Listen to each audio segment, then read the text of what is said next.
So I'm going to stop sharing my screen here and we will be kicking off today's program. So I'm so grateful to be able to teach, live, and learn on the traditional territory of the Musqueam, Squamish, and Tsleil-Waututh people here in Vancouver, British Columbia.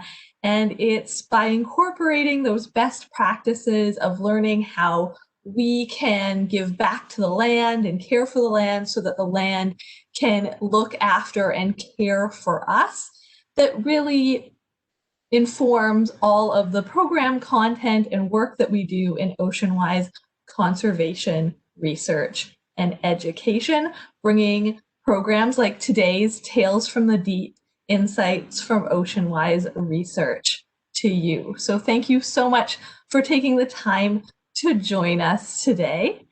So I'm going to start by handing over the screen sharing ability to Jen today. And welcome, Jen, if you'd like to kick things off for us. Thank you, Danica, for the introduction and welcome. And I will start sharing my screen. Just a minute. Okay, I think we're all looking at the cover page. Excellent. This is the cover page for my presentation titled COVID-19 Waves of Change. And this actually comes from some work that I did with my team. I work with the Ocean Watch team. That's myself, Amber, and Aroha. And we work to gather science and to translate science into accessible articles. So these articles are aimed at being very informative, but also using very engaging language and lots of pictures and even infographics sometimes, as we think it's very important to get the information that is in the scientific realm available to everyone, as it's through getting that information that we can take informed actions to take care of our oceans. So the Ocean Watch team has created these articles for specific geographic regions and made reports. So some of you might be familiar with some of the reports we've made, but we are also doing spotlight articles. So these are short articles. They've been between 13 to 20 pages on marine health issues. And when COVID-19 was announced as a pandemic back in March, it got us wondering about what the impacts would be on the oceans. And I'm not sure if some of our audience was wondering that at that point as well. Maybe you started wondering when you saw the title for this presentation, but it's something that we looked into, and we've discovered that there was some impacts that we could pull together into spotlight reports. And actually there was enough information for 2 spotlight reports. And that is the information that I'm going to be sharing with you today. The first one that we did was called COVID-19, A Story of Marine Mammals. And this is the beautiful cover page. All of our work is available online, so you can find all of our larger reports and our spotlights on our website, oceanwatch.ca. So that's our research page. And this specific article looked at, I think the link was shared there. This specific article looks at marine mammals. So all the indirect ways that COVID-19 changes have impacted marine mammals. And this is a graphic from our article. We, in these articles, these short spotlight articles, are exploring these topics by looking at 3 issues and then zooming in for each issue on a real life example. So in this first article, we looked at the 3 indirect impacts of COVID-19 on marine mammals. That included reduced marine vessel traffic, impacts of plastic pollution, and changes in citizen science data collection. Now, these articles, they are great and they've got a lot of information. So I do just want to say this is more of an overview. I'm going to try and quickly give you some of the details for each of these issues and the examples. and give you an idea. But I definitely encourage you, you can go to the links. We also have the specific links to, for example, this marine mammal, a story of marine mammals, the spotlight. And this, for this slide, you can see I've got a vessel on here, a marine vessel. And the first thing that we looked at was ship traffic and marine mammals.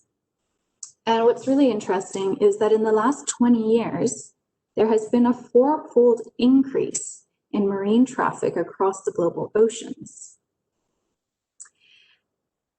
And what some of us might not think about, or we might be thinking about, is that along with that increase in traffic, there's an increase in noise. And noise might not be what we always think about when we think about pollution, but scientists are looking into noise pollution because these boats are generating a lot of noise, and noise can actually travel faster and farther underwater.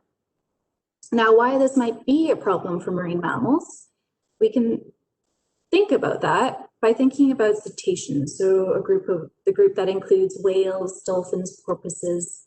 These animals, they breathe air, they live a bit closer to the surface, and they also use sound. They use it to communicate with each other in the groups that they live in. They also use it to echolocate. So by sending sound out into the environment, what reflects back to them can tell them where objects are, such as food and predators, both very important things to be able to sense. However, when there's noisy boats around, that interferes with those sounds that the marine mammals are making.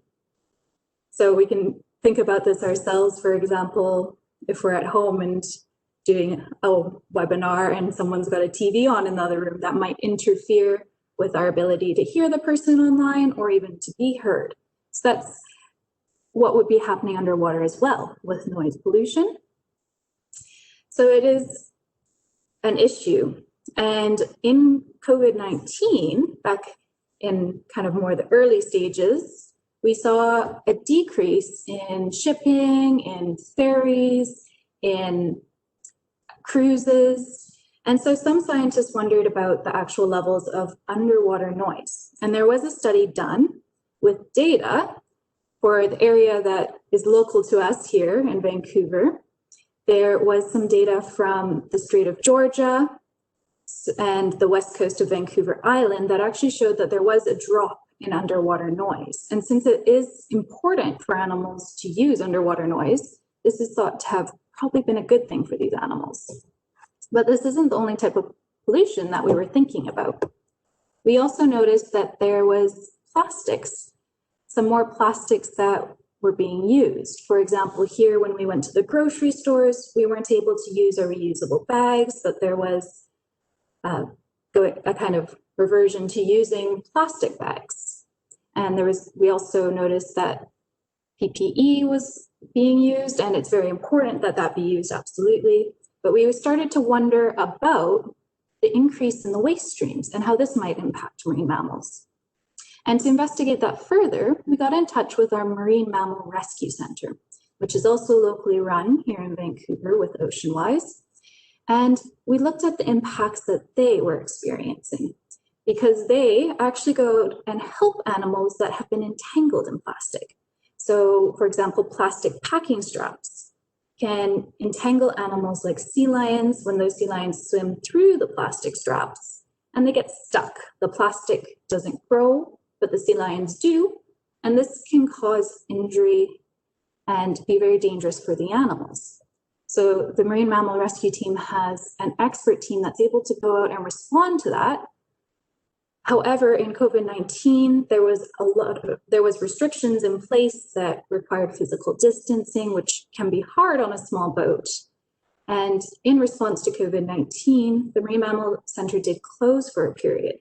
So with less staff and with the physical distancing requirements, there was actually 6 calls for entangled sea lions that they weren't able to respond to.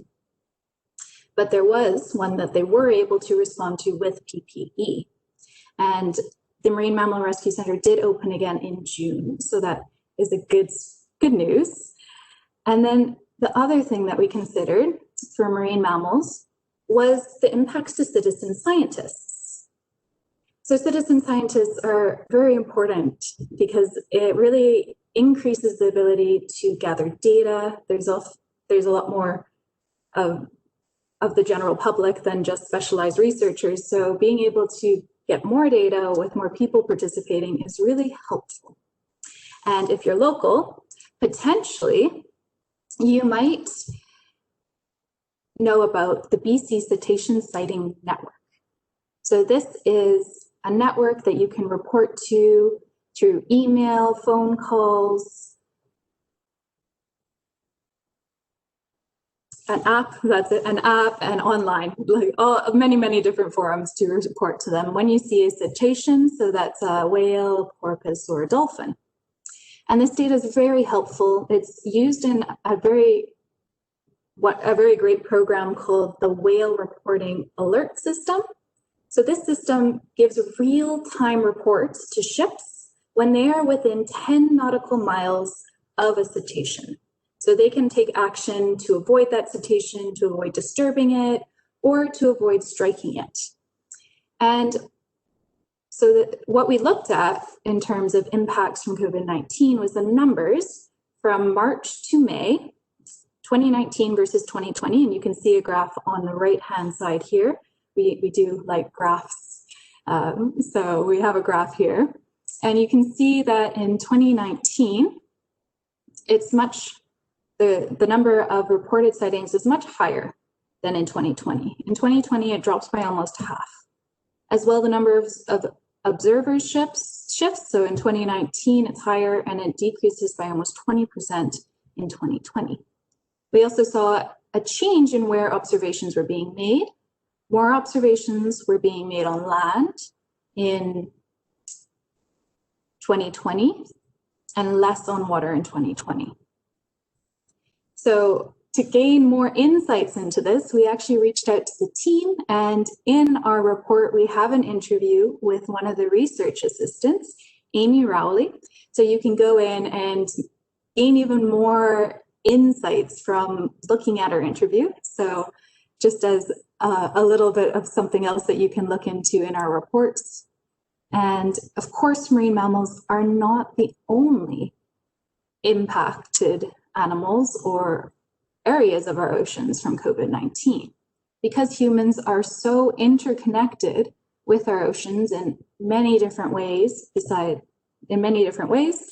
we had enough information to make the second report, and it is called Ocean Watch Spotlight COVID-19, Waves of Change, How a Global Pandemic Impacted Our Oceans. And now you might be thinking that I wasn't very creative with the title for this presentation now, but it works as well.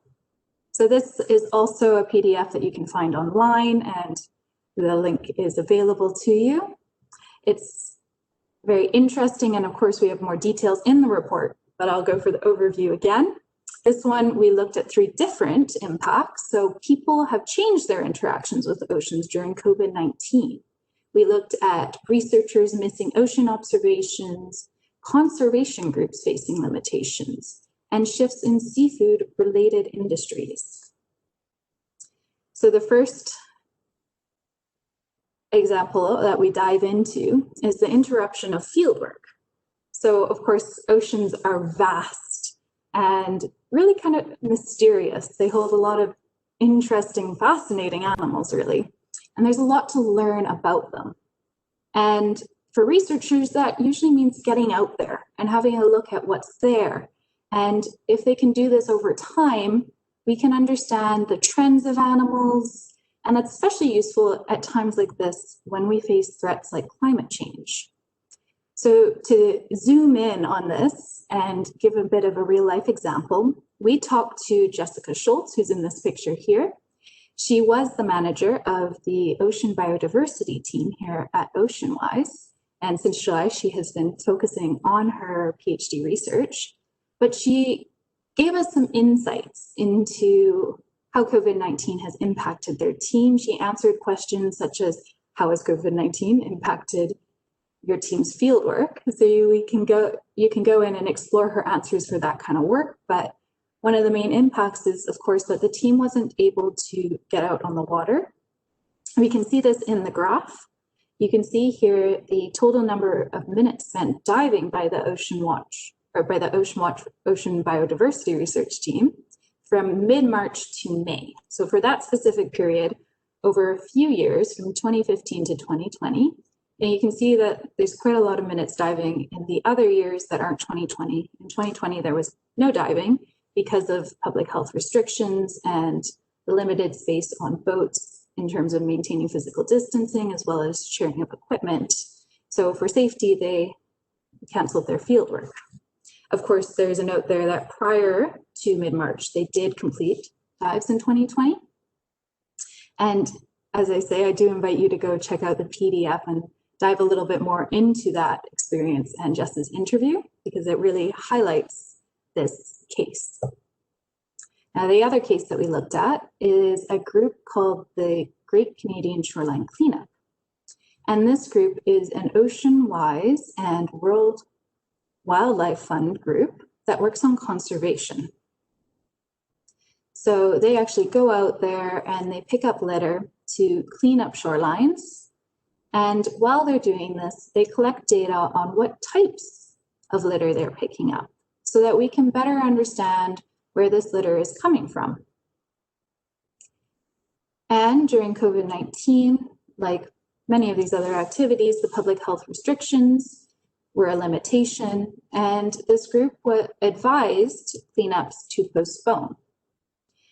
And because of this, we had some data here that we can show from 2019. You can see in 2019 in the graph on the side here that there was a lot of open cleanup events versus 2020. There's almost a 90% drop in those open cleanups. Again, this is from March to May. And the caveat to this information is that this team was checking this data when we were going through it. So they were confirming that those open events did continue, but hadn't done so. So there is that little caveat to the data. But the good news for this team is that they were able to start cleanups again in July. So that is kind of solo household cleanups, small team cleanups that they were able to start again. And then finally, we also looked at the seafood industry. So we noticed that restaurants were closing, and of course, public health restrictions, as mentioned for some of the other activities, they limit activities on boats because those are hard places to keep physical distance. So there's impacts on fisheries and restaurants, and this made us wonder about seafood. And so we did find some data for seafood, and we do like data as scientists. There is another graph here on the bottom, which shows the cumulative landed weight of Pacific halibut by week for BC and Alaska. For 2020 is the blue line, and then you can see lines that are higher above that are the red and the gray lines. And so we can really see that the halibut landings dropped. And this goes up until week 28, which is about July 6th. It might actually be a bit longer than that, but the source was the Halibut International Halibut Commission. So we can see there's been a drop, and actually from around week 18, there was already more than 1 million kilograms less than the previous year. So that's a pretty big gap and a difference. And we were interested in this as well because seafood is an important way that we are linked to the oceans. It is very important for people. There's around 3.3 billion people that rely on seafood as a daily protein. And there's also problems around sustainability, like many seafood fisheries are overfished. So we did look into this, and Ocean-Wise Seafood is a way to find sustainable seafood. So you can see the logo up here in the corner. It's the same logo as Ocean-Wise, and that marks sustainable seafood. And Pacific halibut there are some long-lined fish, Pacific halibut fished along the BC coast that is recommended as ocean-wide sustainable seafood. And so there is a chance for us to support sustainability in the actions that we take going forward in terms of buying sustainable seafood. And there is opportunity for us to take other actions to help our oceans. And that is something that we pulled together in the last section of these reports. You can see what can you do in big bold letters on both sides of the screen here. There's 2 columns. So we recommend actions for individuals, organizations, government, and policy, because really taking care of our oceans is a job for all of us. It's something that we're all linked to. We're all linked to our oceans, as you can see from these different cases of impacts from COVID-19. And so it's something that we can all contribute to. We can all help to take care of our oceans because we are all connected to our oceans. So this is just a brief glimpse at some of the recommendations that we give. On the left is the individual and organization list from marine mammals, and on the right is the one from the more broad oceans spotlight. I couldn't fit the government actions from marine mammals on there, so it is in the report. So you can go to the reports and further check out those actions. And that's the end of my presentation. Thank you all for listening. I hope that you feel inspired to check out our spotlights. As I say, all of our content is at oceanwatch.ca. We're grateful to our funders, and I'm really happy to take questions. Thank you again. Thank you so much, Jen. That was such a great kind of reflection on the past year with the pandemic. And for me, at least, I found it kind of hopeful seeing that, how much we've adapted even during the pandemic and how far we've come. And hopefully our audience is feeling the same way. And so we already have a great batch of questions to get started with, and definitely encouraging our audience to keep those questions coming. But one of the first questions that I like that came through when you were talking about our marine mammal rescue program was kind of, how do people call in when they see an animal in distress? Yeah, that's a great question. So there is a phone number. At one point I had it memorized, but right now I'm going to have to Google it. So there is a number, and let me just make sure that I get it right. Oh, we just have it coming through in the chat, actually. So thank you to our audience. I'll post it for everyone to see. Perfect. So got it. Yeah. Yeah. So it's 604-258-SEAL. So that's SEAL. Great. And I think, again, that's really important to remember, is that is a lot of citizen-based work, is having people out there in boats or on the shoreline to spot those animals in need. And so definitely huge kind of ties to how many people are out there making those reports. Another question that came in about the reusable bags kind of being banned from stores at the beginning of the pandemic, and then seeing them make their way back in. Do you know kind of why they were banned, and should we be concerned that they might be banned again in a second wave of the pandemic? Yeah, I didn't actually look into specifically why they were banned, and I'm not quite sure if they will be banned again, so I don't think I can completely comment on that. But again, for us, it was just this thought that the waste stream was potentially increasing. And it's interesting because I can't remember if I mentioned this during the presentation, but 13 million metric tons of plastic enter our oceans per year from land-based activities. And in terms of plastic bags, they can look quite a lot like jellyfish. So they can be something that animals might mistake for something that could for food and might try to eat instead of food, which poses a risk for them. So that was kind of more what we were thinking about and wondering about and and interested in when we noticed that.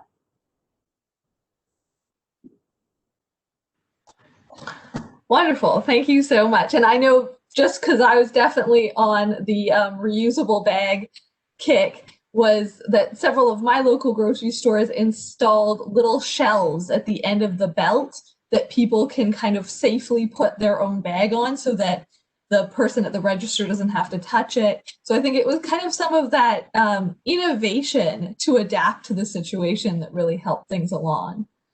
I would also like to welcome Aroha to help us out with some of these questions as well from the Ocean Watch team. Hi, everybody. I can even put my video on. That probably helps. I manage the Ocean Watch team and I work very closely with Jen.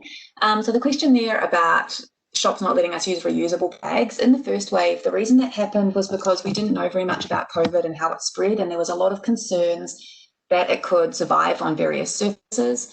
I don't know, nobody really knows how often people launder their reusable grocery bags. Personally, they don't go into my laundry every week, and I'm sure there's a lot of people out there who don't launder them particularly often. So there was a concern that the virus could be spread that way, and because it's in contact with food, and if people were sitting them where everybody's food goes.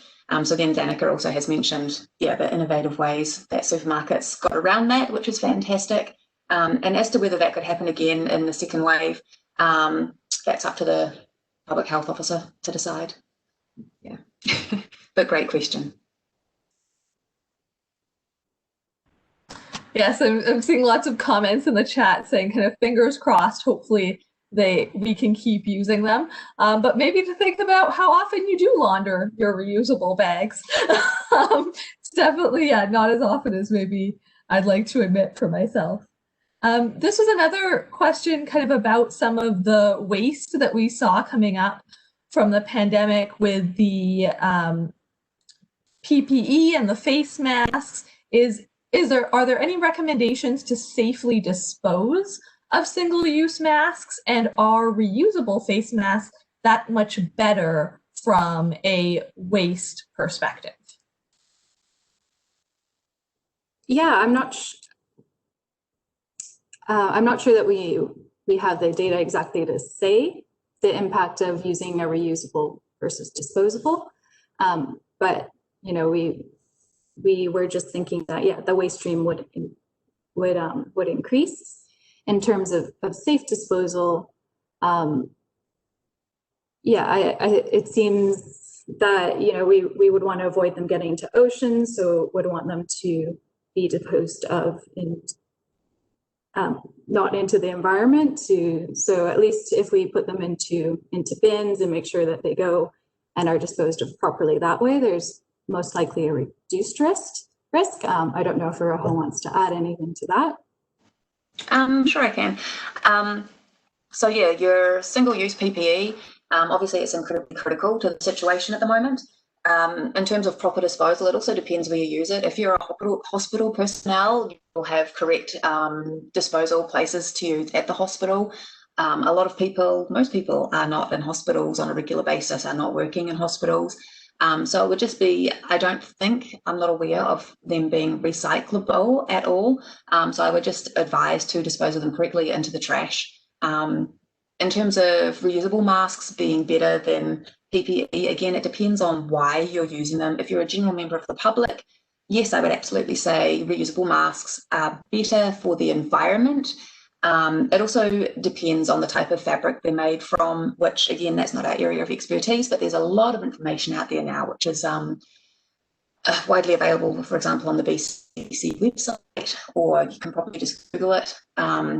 But that also allows that PPE to be freed up for your first responders and people working in hospitals who really need it.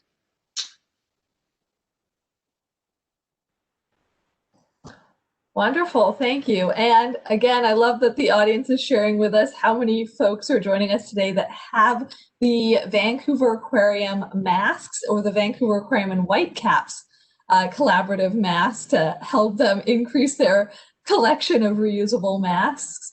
And we have some great ugly sweater masks out right now on our vanaqua.org online shop. So if you are looking for any more during the holiday season, it's a great place to check out. Another question that came through was during kind of your scan for information around the effects on marine mammals, is there any concern or any information out there about if COVID-19 could actually impact marine mammals as the virus? I had heard a few things about it maybe affecting cats, but nothing about cetaceans that I've come across. Yeah, it wasn't something that we were looking at specifically, so I can't comment specifically about that. No, we didn't come across any literature specifically looking at virus can infect cetaceans. That's not to say it can't. I think it's just a very, very difficult aspect to examine because you'd have to be collecting sort of samples from cetaceans.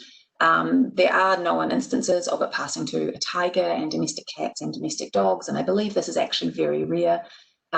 It's also been found in mink in Denmark. They did a massive cull of basically all the mink that they found there. So there is some passing back and forth while passing to animals. Whether it's passing back and forth is a different story. So again, not really our area of expertise, and you probably just need to keep current with what's being told to you by your public health officers. Wonderful. Yes, I think it definitely highlights that kind of openness to all new information that we're constantly looking for. And so again, if you're in a field maybe joining us today where you see something, we always love for you to reach out to us and share that with us. The more kind of eyes and ears we have out there, both in terms of data and awareness, as well as for some of these great citizen science initiatives, really just kind of helps everyone out. Just going to take a quick look in the chat here for some more questions coming through. And I think kind of one question that came up was there any data on some small coastal communities near us being either more affected or less affected by some of these changes that you reported on? Yeah, so we focused in on those specific kind of examples that I highlighted. So they were very much so, we were lucky to be able to draw on the expertise in the organization to explore that. So it wasn't so much specific to, or at least, yeah, didn't seem so specific to kind of different communities, but there's definitely differences that we can see about when kind of different restrictions came into effect, even when we were kind of looking at the global picture to kind of understand things. You know, different restrictions were happening at different times in different places even. So there's definitely differences that we can see across different regions. There would definitely be differences in terms of how restrictions are happening that could be potentially impacting how we are interacting with our oceans. It's definitely was interesting that we could use these real life examples to kind of see that there are so many different ways we interact with our oceans that are impacted by the restrictions. Absolutely. And I think we're so grateful to have people like you, Jen, to gather all of that data for us. And so one thing that I always like to ask while we still have you for a few more minutes in the program is kind of a little bit about you and how you got into this career. Do you, that you could share with our audience, as we often have lots of students listening in that I think are really inspired by this kind of work. Yeah, so personally, yeah, I have a long history really with the Vancouver Aquarium itself. I went there as a child and was absolutely fascinated by the underwater world, really. Even just walking along coastlines and seeing little crabs or tidal pools where you could look at animals just really fascinated me to all the mysteries that the ocean holds. So it probably inspired a lot of my, yeah, it probably really did inspire me to go into, first I studied ecology, and then I did do my doctorate in environmental science. It wasn't quite ocean specific. It was actually very terrestrially based, my PhD research. But my love for the ocean and for the Vancouver Aquarium brought me back to first the Interruption team and then to this research assistant position with Ocean Watch. So I really do think it is so important to share the scientific information and to feel connected to our oceans and inspired by them, because we are all so intricately connected and we can all do a lot to take care of our oceans. Absolutely. I love that. I think it's such an incredibly important role to help share that information, gather and share. So thank you so much. A question that did come in a little bit about some of the noise impacts that you were talking about was that the Port of Vancouver and other authorities have kind of shared different initiatives to reduce that noise. And do they communicate that to you? Have you been seeing changes in how much noise ships or tankers are able to kind of reduce in their movements? Yeah, so my understanding is that some of the researchers have been kind of involved with the port to kind of bring about those changes. And yeah, it's really, to me, kind of seems like something that is inspiring for how we can work together to take care of animals that inspire us, like cetaceans, these whales and dolphins.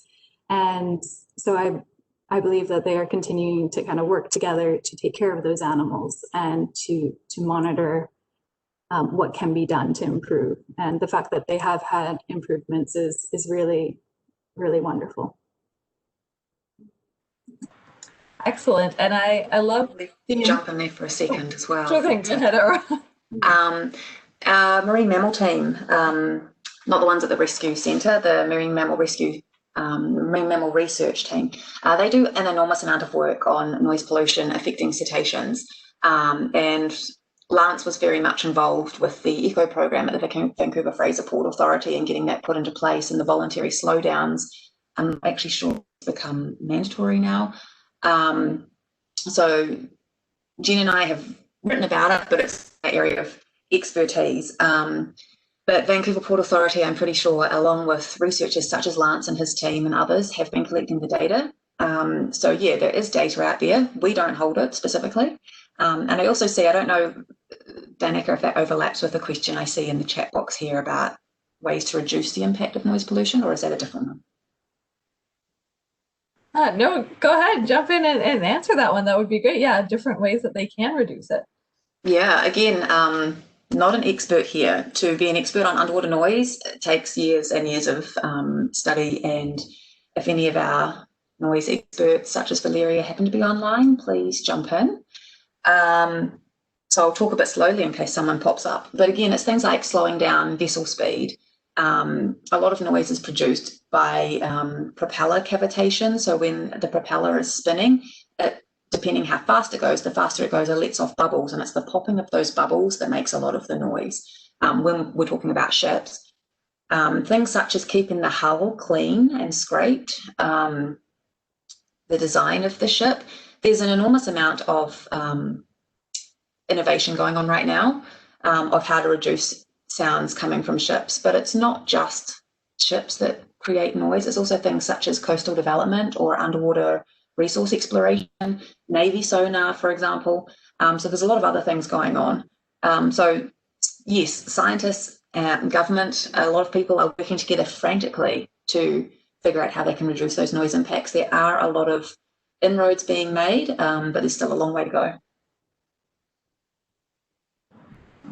Wonderful. And I'll just put a link in the chat in just a moment to our recordings of past Tales from the Deep, Insights from Oceanwise research programs, where we did have specialists like Valeria and other folks from our research team sharing a little bit about that underwater noise. And so you can always check that out to learn more. I think this is such a wonderful question to kind of conclude today's program is that we have a 9 and a 6-year-old online with us, and they're really wondering kind of what can they do to help the ocean, specifically saving or protecting whales and seals. Any words of advice for our younger audience? Yeah, I mean, that just being interested is fantastic. It's so exciting. There lots of, I mean, even participating in the citizen science, like if you see whales or cetaceans, reporting them to the BC Cetacean Sighting Network, thinking about your waste. If something is a loop, you can always cut it to, you know, prevent that being a risk if it was to get into the environment. So there's lots of things that we can do, but definitely even sharing the knowledge that you learned today or talking to your friends about these animals, it all is definitely helpful. Excellent. I couldn't agree more. One of the most important things that you can do is just to care, and you're already online with us, so that's fantastic. And yeah, getting involved with those citizen science projects at an early stage. If you're a family, you could go out and do a small group shoreline cleanup. They have lots of great safety tips and tricks on the website, so the link is in the chat for you. And you know, the cleaner and safer our environment is, that's going to really help these animals out. So thank you so much for that great presentation. Again, that really kind of inspired some hope to see how much has changed over the last few months. I know if myself and several other people I've talked to are kind of feeling like it's felt like the million years in 2020, and so it was a great way to kind of reflect back on the year and all the great work that we're doing and that we're continuing to do. If people would like to continue to follow Ocean Watch or find more of those reports that you shared, how can they stay in touch or follow along? Yeah, so definitely check out our website at oceanwatch.ca. Well, we do post on the research Instagram as well, but yeah, our spotlights and our reports are all on oceanwatch.ca. Wonderful. And I'm also just going to do a quick plug in the chat that if you are students or learning at home or teachers, we do have a great Ocean Watch education kit that was a collaboration between Ocean Watch and education that you can check out to find out some great ways to connect to that content there. All right. And you can also check out the Ocean Wise Research Instagram for updates from Ocean Watch on that channel as well. All right, so I'm going to quickly nab back the presentation ability here so I can flash up ways that you can stay connected to us and learn about the remaining Tales from the Deep programs that we have coming up this year. Perfect. So again, next week at 1 p.m. Pacific on Thursday, we're really excited. This was a very in-demand topic. We are going to be talking about poop. All you ever wanted to know about the scoop on poop and how studying whale scat can really inform some of our conservation efforts. So we're going to be joined by our whale poop expert, Caitlin Yale, next week, so that we hope you turn in and learn all about poop with us next week. And you can keep following what's happening with Tales from the Deep, get alerts about upcoming programs by checking out our Ocean Wise Facebook page. Just under the events, you can sign up for Tales from the Deep. And it's great. It gives you a nice handy reminder. We also share upcoming programs on our Twitter channels and Instagram channels.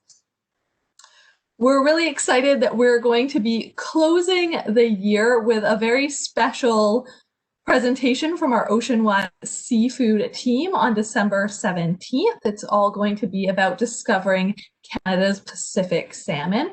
So if you visit our ocean.org/learnonline page, you can register for that online event there. And of course, we always like to stay connected with you if you've been enjoying these programs, if you want to share a photo of what your connection at home looks like, or you want to help spread the word to friends and families for ways that they can learn more about these programs, you can always follow us at Oceanwise EDU on Twitter. Our online calendar of events and registration links are always posted weekly on ocean.org Learn Online. And as we're coming up to not only Giving Tuesday next week, if you're following the kind of tradition of that, or you're looking for ways to connect and support Oceanwise and the Vancouver Aquarium, you can always check out vanaqua.org/support/community. And there's some really exciting initiatives coming up for supporting us by eating delicious seafood chowder at home. It's a great way to connect with us. And so you can find out all those wonderful opportunities there. And so a big final thank you to Jen for your presentation, and Jen and Aroha for answering all of our audience's great questions today. And we hope to see you next week.